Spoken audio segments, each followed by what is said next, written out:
আসসালামু আলাইকুম। সংবাদে আপনাদের সবাইকে স্বাগত জানাচ্ছি। আমি ফিরোজ তোহা। শুরুতেই সংবাদ শিরোনাম। বাংলাদেশের সর্বশেষ গুরুত্বপূর্ণ আপডেট সংবাদে আপনাকে স্বাগত। শুরুতেই সংবাদ শিরোনাম, পরে বিস্তারিত। প্রথমে জানাবো, এনবিআরের ৬১ দিনের আন্দোলন, পেছনে ছিল সরকার পতনের কাশিমবাজার কুঠি। কি আছে ৮৪৫ পৃষ্ঠার নথিতে? বহুল আলোচিত টানা ৬১ দিন এনবিআর, জাতীয় রাজস্ব বোর্ড এনবিআরের আন্দোলনের নেপথ্যে ছিল সরকারের উৎখাতের গভীর ষড়যন্ত্র। এনবিআর সংস্কার অধ্যাদেশ বিরোধিতা করা ছিল নেহায়েত একটি অজুহাত মাত্র। মূলত সুদূরপ্রসারী সূক্ষ্ম পরিকল্পনার অংশ হিসেবে দেশি বিদেশি চক্রের ইন্ধনে সাধারণ আন্দোলনটাকে কমপ্লিট শাটডাউন পর্যায়ে নিয়ে আসা হয়। এমনকি এর আগে তারা প্রকাশ্যে সরকারের বদলি আদেশ ছিঁড়ে ফেলার ঔদ্ধত্যপূর্ণ আচরণ পর্যন্ত দেখায়। সরকারের গোয়েন্দা সংস্থা ও এনবিআরের নিজস্ব অনুসন্ধানে সব ষড়যন্ত্রের সুস্পষ্ট তথ্য প্রমাণ বেরিয়ে আসতে শুরু করেছে। এই আন্দোলনকে অনেকেই ঐতিহাসিক কাশিমবাজার কুঠির ষড়যন্ত্রের সঙ্গে তুলনা করেছে। জানাবো, আলহামদুলিল্লাহ। বিক্ষোভে উত্তাল তেল আবিব, নেতানিয়াহুর পদত্যাগ চায় সবাই। দখলদার ইসরায়েলের রাজধানী তেল আবিবে আজ হাজার হাজার ইহুদিবাদী ইসরায়েলিরা বিক্ষোভ শুরু করেছেন। তারা গাজা উপত্যকায় হামাসের হাতে আটক ইসরায়েলিদের মুক্তির দাবিতে, গাজায় আটক ব্যক্তিদের মুক্তির দাবিতে একটি পূর্ণাঙ্গ যুদ্ধবিরতির পাশাপাশি নেতানিয়াহুর পদত্যাগ চেয়েছে। এবার নেতানিয়াহু পালাবে কোথায়? এরপর জানাবো, গাজায় ইসরায়েলি হামলায় আরও নতুন করে ৭৮ জন ফিলিস্তিনি নিহত। ফিলিস্তিনের গাজায় ইসরায়েলি হামলায় আজ সকাল থেকে বিকাল পর্যন্ত অন্তত ৭৮ জন নিরীহ ফিলিস্তিনি নিহত হয়েছে। কাতার ভিত্তিক সংবাদ মাধ্যম আল জাজিরার এক প্রতিবেদনে এই তথ্য নিশ্চিত করা হয়েছে। এদিকে ইসরায়েলকে গণহত্যাকারী আখ্যা দিয়ে ব্রিক্স সম্মেলন শুরু করলেন ব্রাজিলের প্রেসিডেন্ট লুলা দা সিলভা। গাজায় চলমান ইসরায়েলি হামলাকে গণহত্যা আখ্যা দিয়ে ব্রাজিলের president Lula da Silva Rio de জেনেরোতে অনুষ্ঠিত ব্রিক্স শীর্ষ সম্মেলনের সূচনা করেছেন। সম্মেলনের উদ্বোধনী ভাষণে গাজায় ইসরায়েলের হামলাকে কড়া ভাষায় নিন্দা জানিয়ে তিনি বলেছেন, ইসরায়েল ফিলিস্তিনি জনগণের বিরুদ্ধে যে গণহত্যা চালাচ্ছে তা আমরা চুপচাপ দাঁড়িয়ে থেকে মেনে নিতে পারি না। আমরা ইহুদিবাদীদেরকে অবশ্যই শাস্তির আওতায় আনব। এদিকে ট্রাম্পকে চাপে ফেলতে মাস্কের নতুন দল যোগ দিতে পারেন ৩ প্রভাবশালী মার্কিনী। মার্কিন প্রেসিডেন্ট ডোনাল্ড ট্রাম্পের মেক আমেরিকা গ্রেট এগেইন আন্দোলনের ঘনিষ্ঠ মিত্র ও রক্ষণশীল রাজনৈতিক কর্মী লরা লোমার ভবিষ্যদ্বাণী করেছেন, ট্রাম্পের সঙ্গে দূরত্ব তৈরি হওয়া ৩ প্রভাবশালী মার্কিনী ইলন মাস্কের নতুন রাজনৈতিক দল আমেরিকান পার্টিতে যোগ দিতে পারেন। এই ৩ জন হলেন সাংবাদিক ও রাজনৈতিক ভাষ্যকার টাকার কার্লস, কংগ্রেস সদস্য মার্জরি টেইলর গ্রিল এবং রিপাবলিকান আইন প্রণেতা থমাস ম্যাসি। এনবিআরের ৬১ দিনের আন্দোলন, পেছনে ছিল সরকার পতনের কাশিমবাজার কুঠি। কি আছে ৮৪৫ পৃষ্ঠার নথিতে?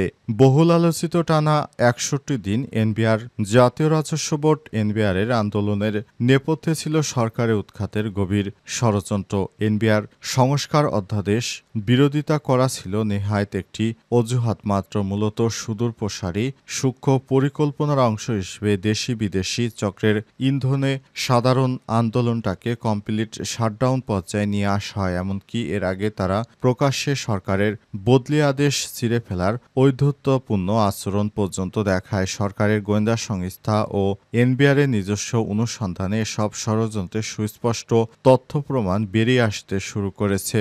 এই আন্দোলনকে অনেকেই ঐতিহাসিক কাশিমবাজার কুঠির ষড়যন্ত্রের সঙ্গে তুলনা করেছে।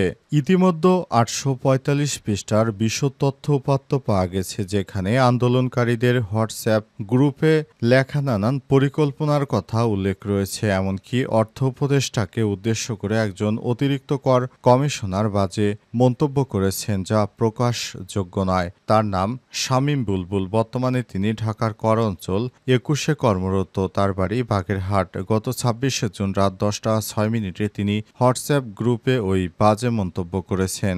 এ বিষয়ে জানতে চাইলে রোববার রাতে অতিরিক্ত কর কমিশনার শামীম বুলবুল যুগান্তরকে বলেছেন, অভিযোগটি আংশিক সত্য। এটা ছিল আমাদের ব্যাচ ব্যাচমেটদের একটা গ্রুপ, সেখানে ওই কথাটি আমি বলেছি আমার একজন ব্যাচমেটকে, কিন্তু আমার কমেন্টের উপরে যে অর্থ উপদেষ্টার বক্তব্য সংক্রান্ত একটা পত্রিকার স্ক্রিনশট ছিল সেটি আমি খেয়াল করিনি। এখন শত্রুতাবশত আমার কোনো ব্যাচমেট সেই স্ক্রিনশটটি দিয়ে বাইরে কাউকে দিয়েছে।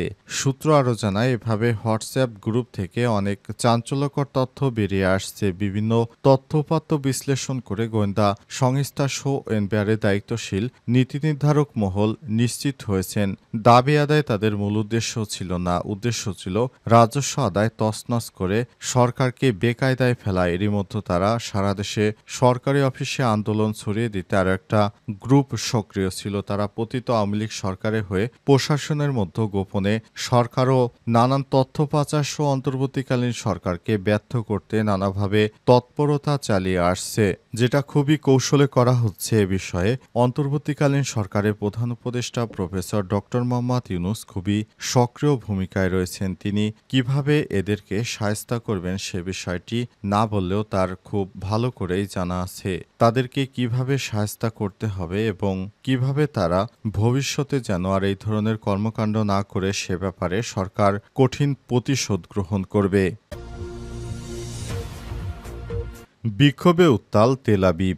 দখলদার ইসরায়েলের রাজধানী তেল আবিবে আজ হাজার হাজার ইহুদিবাদী ইসরায়েলিরা বিক্ষোভ করেছেন। তারা গাজা উপত্যকায় হামাসের হাতে আটকা ইসরায়েলিদের মুক্তির দাবিতে, গাজায় আটক ব্যক্তিদের মুক্তির দাবিতে একটি পূর্ণাঙ্গ যুদ্ধবিরতি চুক্তির আওতায় সমাধানের আহ্বান জানিয়েছেন। ইসরায়েলি দৈনিক ইদিয়ত আহরনত জানিয়েছে, বিক্ষোভকারীরা একটি পূর্ণাঙ্গ এবং পক্ষপাতহীন চুক্তি দাবি করেছে, যাতে গাজা আটক সব বন্দী জীবিত বা মৃত মুক্তি পায়। তেল আবিবের বিক্ষোভে বহু বন্দীর পরিবারের সদস্যরা অংশ নেন। তারা যে কোনো অস্থায়ী বা আংশিক চুক্তির বিরোধিতা করে স্লোগান দেন, কারণ তারা আবারও অল্প সংখ্যক বন্দীর মুক্তি দেওয়া হতে পারে বলে আশঙ্কা করেছেন। এ সময় সমাবেশে অনেক বন্দীদের আত্মীয় স্বজনই বক্তৃতা দেন এবং প্রধানমন্ত্রী বেঞ্জাম নেতানিয়াহু সরকারের উপর চাপ বাড়াতে আহ্বান জানান, যেন কোনো বিলম্ব ছাড়াই একটি পূর্ণাঙ্গ চুক্তিতে উপনীত হওয়া যায়। এদিকে তেল আবিবের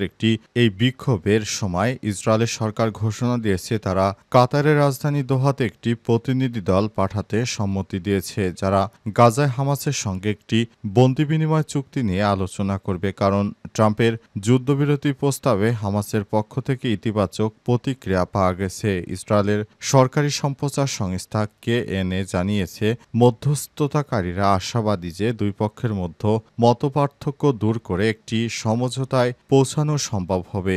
ইহুদিবাদী ইসরায়েল যেভাবে এগুতে চাইছে, ফিলিস্তিনিরা বিষয়টি এতটা সায় দিচ্ছে না, তারপরও তারা আশাবাদী। গাজায় ইসরায়েলি হামলায় নতুন করে আরও ৭৮ জন নিরীহ ফিলিস্তিনি নিহত। ফিলিস্তিনের গাজায় ইসরায়েলি হামলায় আজ সকাল থেকে পর্যন্ত ৭৮ জন নিরীহ ফিলিস্তিনি নিহত হয়েছে। কাতার ভিত্তিক সংবাদ মাধ্যম আল জাজিরা স্থানীয় হাসপাতাল সূত্র থেকে তথ্য জানিয়েছে।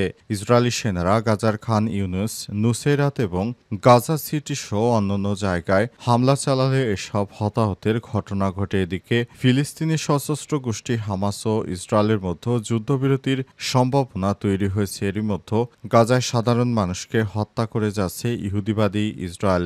একে একে নিরীহ ফিলিস্তিনিদেরকে হত্যা করা হচ্ছে। পৃথিবীর সমস্ত বাঘা বাঘা মুসলিম দেশ এখনো চুপচাপ বসে আছে, আর বাংলাদেশ আছে ফতোয়া নিয়ে। তারা বিভিন্ন অবৈধ ফতোয়া দিচ্ছে, কিভাবে শিয়ারা কাফির ইত্যাদি ফতোয়া দিচ্ছে, কিন্তু বাংলাদেশের হুজুরেরা বুঝতে পারছে না যে শিয়া সুন্নি কোনো ভাগাভাগ নেই। আসলে নিরীহ ফিলিস্তিনিদেরকে হত্যা করা হচ্ছে, এজন্য আমাদের পাশে দাঁড়ানো উচিত। তারা শিয়াদেরকে যেভাবে ব্লেম দিচ্ছে, কিন্তু প্রকৃতপক্ষে দেখা যাচ্ছে শিয়ারাই সব থেকে বেশি সহায়তা করছে ফিলিস্তিনিদের। কিন্তু সেই শিয়াদেরকেই মুসলিম নামধারী কিছু আলেম ওলামারা তারা সরাসরি এই শিয়া সম্প্রদায়ের লোকজনকে নানা অপবাদ দিয়ে থাকে। তবে শিয়ারা মুসলিমদের, অর্থাৎ যারা সুন্নি মুসলিম, তাদেরকে অপবাদ দেয় কিনা সে বিষয়টি এখনো স্পষ্ট করা হয়নি। ইহুদিবাদী ইসরায়েলেরা যেভাবে নিরীহ ফিলিস্তিনিদের হত্যা করছে, সেটি কোনোভাবেই কাম্য নয়। ইসরায়েলকে গণহত্যাকারী আখ্যা দিয়ে ব্রিক্স সম্মেলন শুরু করলেন লুলা।